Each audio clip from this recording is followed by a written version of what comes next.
Rajesh sat by the window of his modest home, the evening sun casting long shadows across the floor.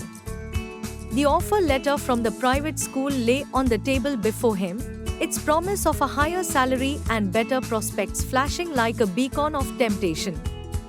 Yet, the thought of leaving his current school, where he had spent years nurturing young minds, weighed heavily on his heart. His wife, Meera, noticed the troubled look on his face. "You've been quiet lately," she said softly, placing a comforting hand on his shoulder. "It's this job offer," Rajesh replied, his voice heavy with conflict. "It's a great opportunity, but it means leaving the school where I've dedicated so many years." Meera nodded, understanding his predicament. "You must follow your heart, Rajesh. But remember, we are here with you, whatever you choose." Rajesh's mind drifted to Mr. Sharma, his elderly neighbor and a man known for his wisdom. He decided to seek Mr. Sharma's counsel, hoping for clarity. The following morning, Rajesh visited Mr. Sharma's home. The old man greeted him with a warm smile, and they sat on the veranda, overlooking the garden where marigolds bloomed in vibrant hues. "Mr. Sharma, I'm at a crossroads," Rajesh began.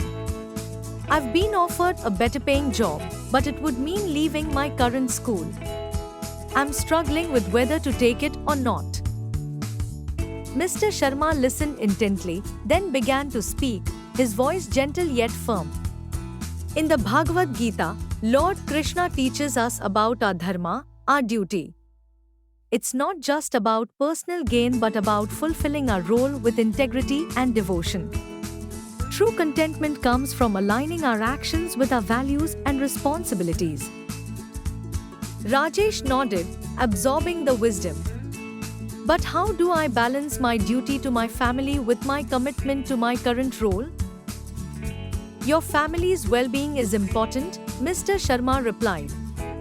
"But remember, true wealth lies not in material gain but in the satisfaction of living a life of purpose and honor.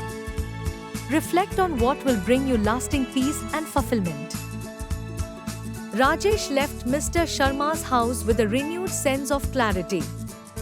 He spent the next few days reflecting deeply, meditating on the teachings of the Gita. He realized that staying at his current job, despite the lower salary, aligned with his values and sense of duty. He discussed his decision with Meera, who supported him wholeheartedly. Rajesh chose to remain at the government school, finding additional ways to support his family through tutoring and community work. His decision brought him a profound sense of peace and fulfillment, knowing he had chosen the path of integrity. As he walked through the school gates the next day, his students greeted him with smiles and cheers. Rajesh felt a renewed sense of purpose, his heart full of gratitude for the guidance that had helped him make his choice. And so, Rajesh's story became a testament to the wisdom of the Bhagavad Gita, illustrating that true happiness comes from following one's dharma and staying true to oneself.